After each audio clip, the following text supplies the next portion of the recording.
Greetings, it's us again, which means I am Russell Hatfield, who is humbled to be joined by my twin soul, Kara, who is a higher dimensional member of Ashtar Command. This lesson was channeled by Kiri through Mark Crocker and is called Coercion Prerequisites. This rather long lesson on coercion by Kiri is called Coercion Prerequisites for a reason. Before doing any kinds of experiments with coercion, there are certain safeguards that should be learned ahead of time. This lesson would have normally come in later in the lessons on coercion, so it has been moved to the very first of the series. The morals involved with influencing of another needs to be taken into account so that the reasons for using coercion are of a positive nature. You can follow our online transcript at the link below of our homepage, centerforascension.org. Please subscribe if you want at the end of this video to be alerted to future challenge sessions, editorials from Kara and myself, and lessons from the Center for Ascension. And now, Coercion Prerequisites. Okay, dude. What's up, Kiri? Okay, morals and coercion. Oh, Lord. Here we go. Morals and coercion are very important due to the power of suggestive thought from the mind. The reason being that they are so important is the harm that could be inflicted on an individual by stray thoughts of a coercer, and the fact that this can lead to an alteration in a person's pathway in the life's journey that the coercer takes responsible for. These actions have to be monitored very carefully, and stray thoughts from a coercer can cause problems in such a way that it can be a continuing problem, not for just one life, but for many lives to come. So it is necessary to learn self-control above all others. Having thoughts that interact with other people and being able to manipulate other people is a wonderful skill. But misuse of this skill in itself can present major problems. The necessary undertakings of a coercer have to be done with a good and clear conscience. The important ramifications of negative actions of a coercer can lead to a self-destructive pathway of the coercer and the coercee. The responsibilities that a coercer takes upon herself when she is coercing is something that the coercer has to weigh with a good, clear conscience. I repeat those words. With a good, clear conscience. Now, coercion in itself has many different types of usages, and each use has its own set of necessary rules. Let us take everyday coercion, which is the most common that is used. What is right for the individual, and how to use a coercive being to control somebody else. Again, it has to be done with a clear and good conscience. What is right? As has been stated in the past, what is right for me may not be right for you, or whoever. But coercion in itself, in the everyday mode, is something that does not cause too much problems because the situations do not arise where serious damage can be done. But damage can be done, and it should be looked at carefully. If you want to coerce somebody to move out of the way, come to you, to sit down, to be quiet, these are all useful things of a personal nature. When you have an express idea to coerce an individual, that is where it becomes more serious. And in its serious nature itself lies problems that a coercer may come into, a moral dilemma. Now, there are a whole load of morals that are necessary for a coercer to live by. Doing the right thing. Not just the right thing for herself, but for everybody involved. So, when a coercer decides that she has to coerce, it is necessary for her to weigh what she is doing. And to look at it, necessarily to come to a compromise. And in that compromise, is the starting of morals. Moral 1. Be prepared to compromise. Moral 2. Do not do it for self-gain. Self-gain has certain clauses. Self-gain in progression in one's occupation. For example, a coercer wishes to coerce so that she can get a better position with more fiscal gain, so that she can provide for her offspring and therefore improve their lives. This is not a negative use of coercion. But using coercion in a way that she gets a willing partner who is easy to coerce to create a new life within her, that in itself is negative coercion, because that is for self-gratification to continue the life. That is not done from love, that is done from lust. Lust itself has to be addressed as a moral. It has to be laid out and carefully analysed. Lust is an interfering factor that cannot be used in coercion, because that in itself leads to negative actions.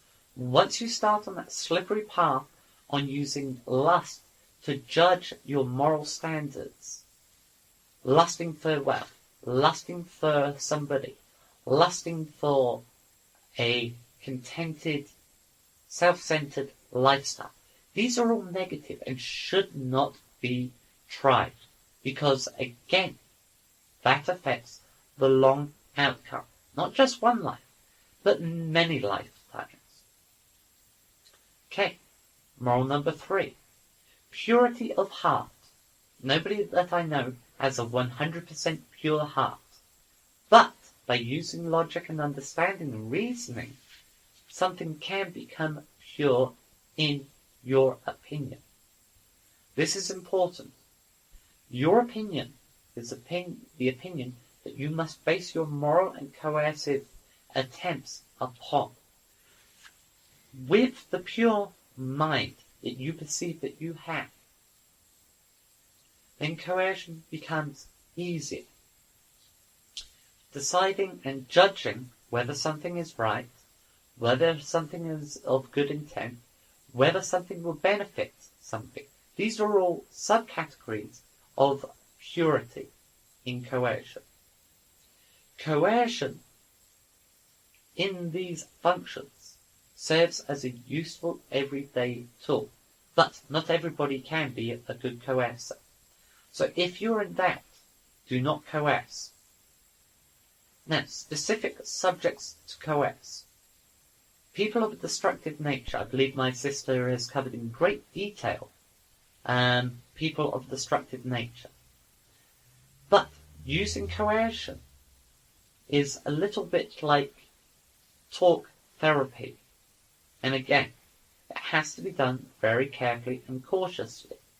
You do not replace one set of problems with another set of problems, or as my sister says, waveform patterns of the brain. This is important to be understood, that when dealing with somebody of destructive nature, you must know when to say no and to disengage, otherwise you will join them in their negative, addictive behavior, and therefore your own waveform patterns in your brain will be changed. This will lead to serious psychological and mental problems in a coercer. When a coercer uses these new set of destructive patterns that they have become addicted to, they proceed down a very nasty, dark path where the coercion becomes corrupted and festers within the individual. Again, there are certain morals when you are using coercion for a psychoanalytic purpose. One is, do not use it to start off with. This is because when you are using it, first of all you have to gain the person's confidence naturally. without using any coercive skill whatsoever. 2. If the person does not achieve your confidence or you achieve their confidence, do not coerce them. 3. Having achieved their confidence, you coerce a little, a tiny, tiny bit at first, so that it becomes a suggestive thought within their brain, but not a command. As you progress and deal with the problem, now you can start to insert commands. But these commands must be thought out carefully. That is moral number 4.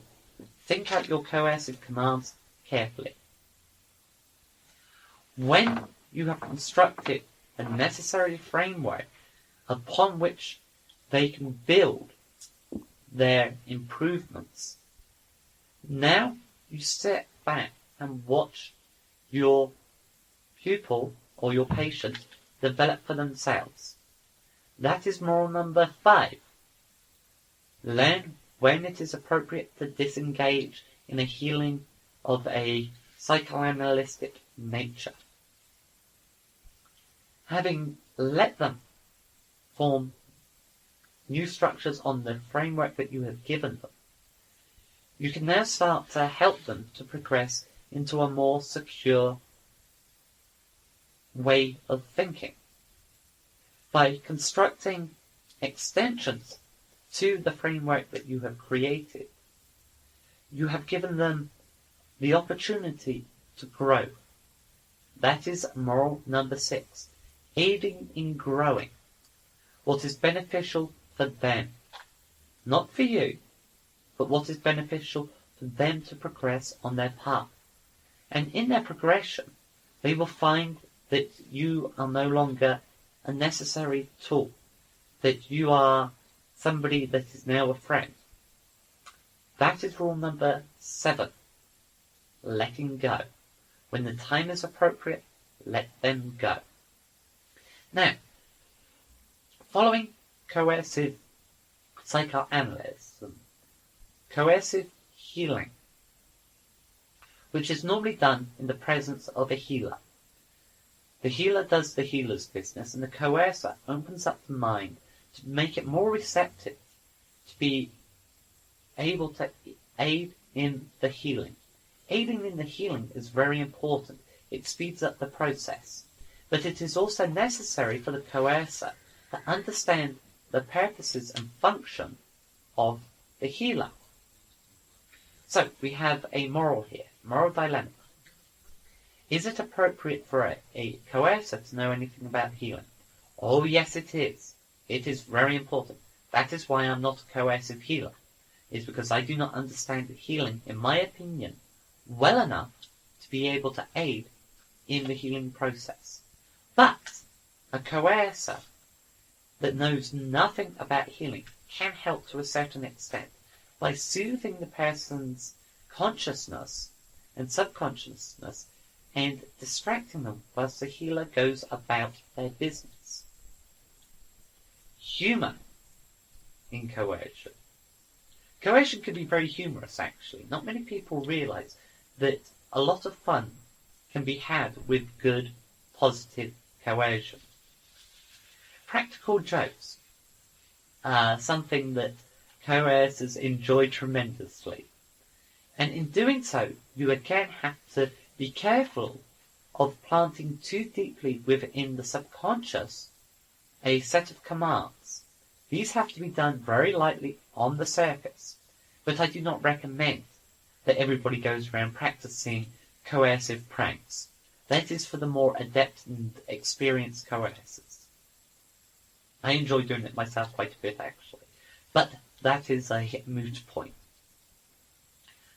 But as I was saying, coercion has a very useful tool in humour.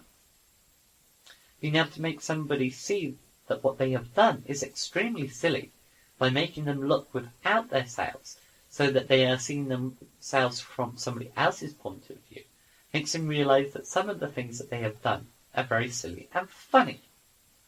When you are coercing, regardless of whether it is comic coercion, physical healing coercion, mental healing coercion, or everyday coercion. It is important to remember that it has to be done for the best of all parties or the individual that is being coerced, not for your own personal gratification. But as I stated, there are the few exceptions. One is for an improvement for yourself so that you can provide better for your offspring or those that are dependent upon you. Another one is if it is of a destructive nature and the person can serve no function from the learning experiences incurred by that destructive nature. 3. Another example is where it becomes dangerous and the person is not aware that their behavior has become dangerous because they have not perceived that it is dangerous, but you have. It is your duty at that point to coerce, as a coercer, them into a safe or an environment that is no longer threatening for the group or themselves if they are not aware or are not suffering from psychological problems. A lot of ifs, ands, buts, ors in there, but they're all important. Overall, coercion is a great tool, but has the power to corrupt if you do not think your actions through carefully. Most people on the third dimension do not have the speed of thought to be able to analyze and realize what their actions are going to achieve on the instant. They have to think and plan accordingly in advance. There are simple structures that can be put in as a tool for coercion. First of all, stop. Think about what you're going to do. Think of all the possible outcomes. These 3 things will help you decide if it is right or wrong. Unfortunately, you can't make a decision in a split second. You can go on gut feeling and instinct, but sometimes gut feeling and instinct is inaccurate. If you are ever in any doubt, do not, I repeat, do not, I repeat, do not coerce. Do you have any questions? 1 or 2. Okay. All right. First off, when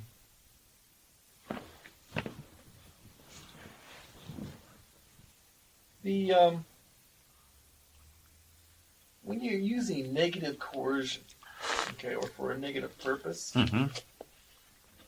is the penalty that you accrue through the use of that karmically equal to what the negative coercion you are, or does it is like you get it is amplified worse? You get backlashed a lot worse. It is amplified. Why is that? That is because you are sending your negative energy that creates negative energy from the person that it hits, which is returned with your negative energy and their negative energy and anybody else's negative energy that it interacts with. Okay. Third dimensional use. For example, as you stated, when using it to acquire financial gain, you're still incurring a karmic debt there, aren't you? Or as they'll call it, a karmic loan. And could you expand upon that? Because what you're saying is, for personal gain, is that personal gain only for, let's say, myself? Let's use the example you gave me. Okay. Getting a better job so that you can feed your children. Okay, now, is that a karmic debt that's accrued? No? No. Not at all. Not at all, because you are, in actual fact, paying a karmic debt. You are, because you are involving your offspring, whether it is one child or many children. You are therefore providing for them so that they have a better chance to advance. And what you are doing is sacrificing a little bit of your self for them so that they can have a better environment. This makes it non-karmic because you are doing it for the common good of your children. Well, this is the first time we've actually included children. Usually it's been just you yourself getting financial gain. If there is no children, wouldn't it be better not to use it at all?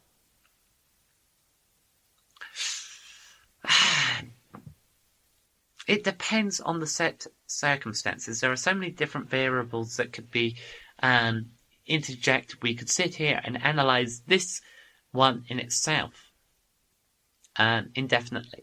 Let us say you are the best person suited for that job. Mm-hmm.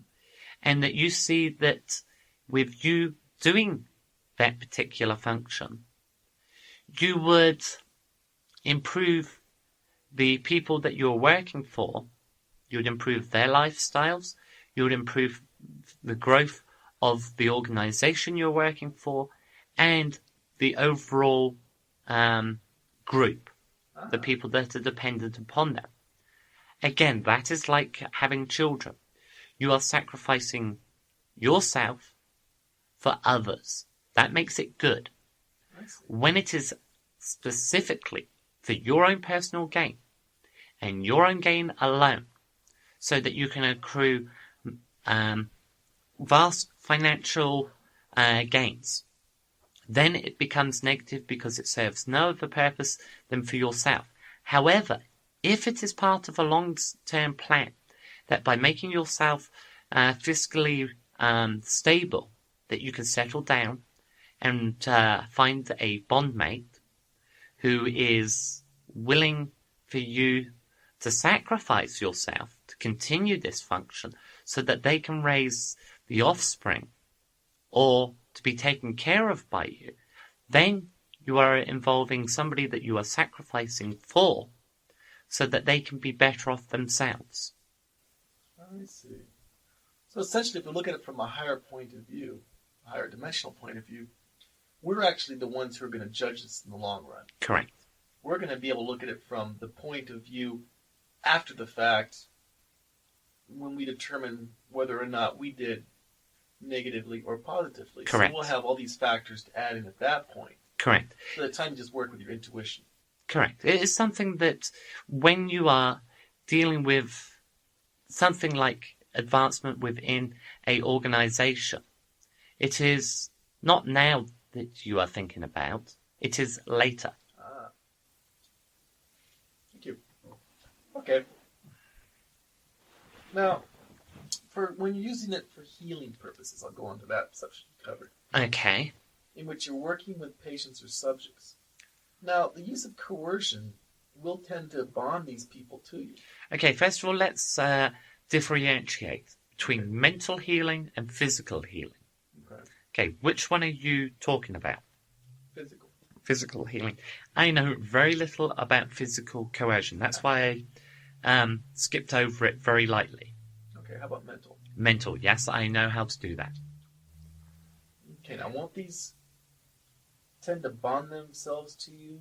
Yes, but as I explained, that knowing when to stop the coercion is important. Being able to ease the person away from you is also important, and the necessary skills involved in that. People will tend to see you as some wonderful person, and the normal thing to do is to let them continue seeing you as a wonderful person.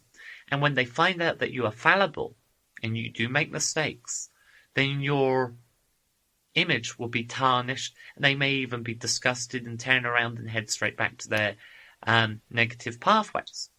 If it is done carefully and in a particular way.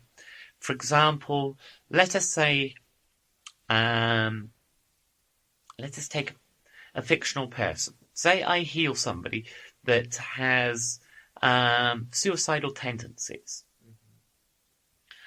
And they latch onto me. Now, I have to make them realize that I am not all wonderful, that I am not all good. So I would do things that would raise a question in their mind. I would discuss with them, and as I'm discussing with them, I would insert the thought that I am fallible, that Kiri makes mistakes. So therefore the seed is planted for them to think that I am fallible, that I am, after all, only Syrian and I do make mistakes. Then I would deliberately make a mistake.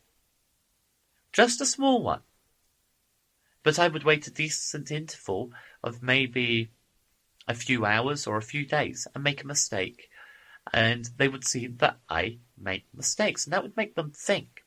With the coercive seed that is planted, it is like pouring water on the seed, that it would start to germinate. And they would still think I'm a good person. But Kiri is, after all, only Syrian, and she does make mistakes. You see? Okay.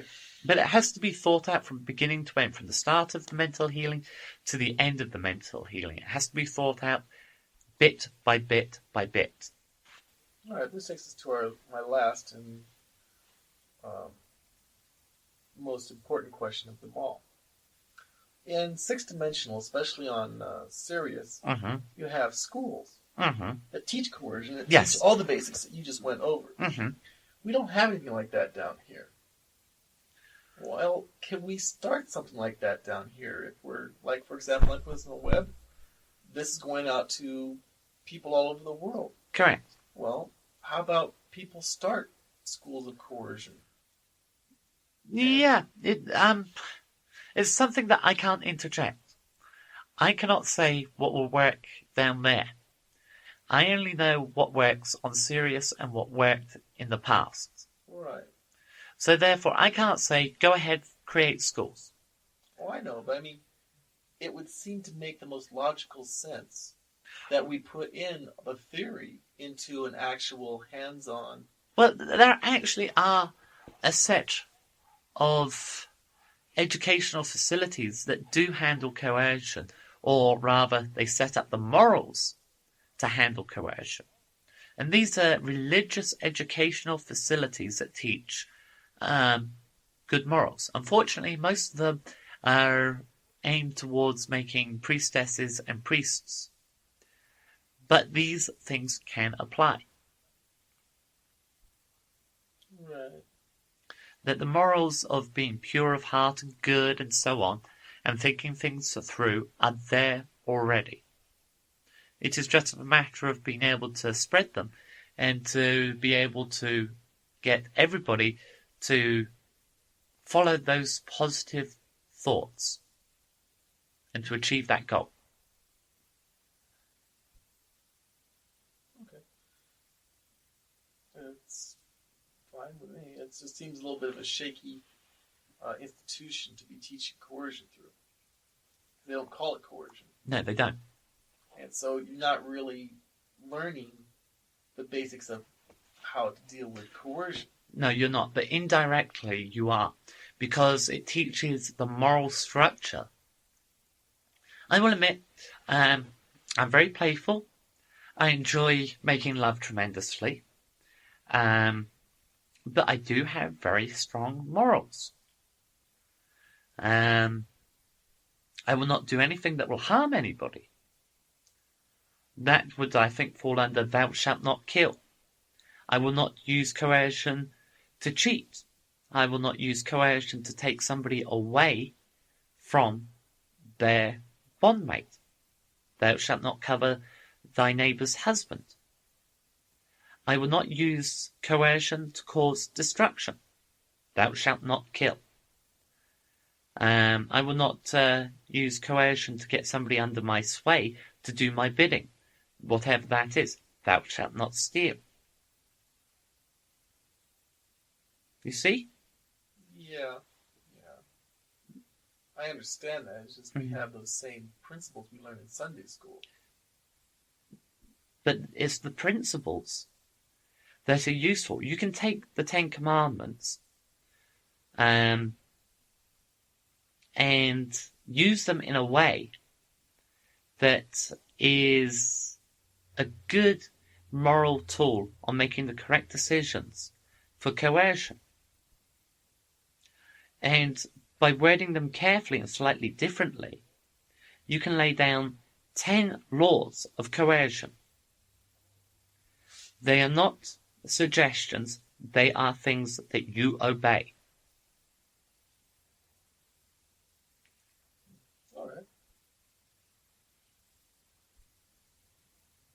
You see? Mm-hmm. Okay. Any more questions? No, that's all I got for right now. I'll have to think about this. How long did that take? That took up quite a bit, didn't it? Not that long. Well, we started that About 15 minutes. Mm-hmm. Yeah, but it is basic behavioural patterns that are important within coercion. You see, coercion through the ages has been used and abused. Right. On our home planet. Tonar, the corrupt, powerful coercer. Good example. Great example. Tonar the Magnificent, also a corrupt coercer. That was after the Ascension. Hurrah, the Brave. Another corrupt coercer, although he did try to redeem himself. That is why he's called Hurrah, the Brave, because he did great harm in his youth. But he started to understand the moral dilemmas that he had created and the necessary plans and actions. Actually, he's a good example of what was thought of as negative coercion to start with, turning out to be good in the long run. Mm-hmm. Yeah, but where is Honar the Brave? Hurrah. Oh, right. He's been dead for quite a few thousand years. I mean, old buddy's been reborn and reborn and reborn. Mm-hmm. He must have achieved some sort of enlightenment from his turn of ways, and he might be on someone's council now, for all we know. That is something that we would not concern ourselves with, because what he had done in the past, he had learned from. Correct, but that's what I mean. He went through the necessary lessons. Yes, so... but at the time, what he did was he had people constructing and cutting down and clear-cutting an area. Did great harm to the land, and he had an industrial complex and all the yucky pollution that goes with that. But from the research facilities and the things that were related to that came out were good things that were able to clear up the area that he had destroyed and replant it and return it back to how it was. He had done great harm in his first 500 years. And when he realized that he was heading on a very negative path, and all these people that were in his control, that did his bidding, that had no thought of anything else but to appease their master, he started to change and to realize that he had to redeem himself by doing things and restoring the balance. What it took him over 450 years to do, he restored it in 200. And restored the balance and also the technological advances that came from his corrupt period in agriculture, horticulture, all the necessary interactions with that from that period in his life, in the long run, became good. See, he had to go through those steps to achieve where he was going. So it was looked upon to start off with that he was doing great harm. But when he decided to change radically and to advance towards a specific goal that would be good, he had to make some very hard and dangerous choices, which made him look very brave. Hence the name that he got in the last 350 years of his life. He didn't live to be 900 because of how hard he pushed himself in the last 350 years. He pushed himself very hard. And his actions were looked upon as very brave and long-reaching. And by taking those gambles and putting in action a whole load of events that are still even felt today, the love for the land in that area is beyond belief. see. Well, thank you. That makes a lot more sense. Mm-hmm. Any more questions? Mm-hmm. You've got questions, but you just want to get me out, don't you? Well, I'm more concerned about time. Ah, okay. Come on back later if you want to. We'll see.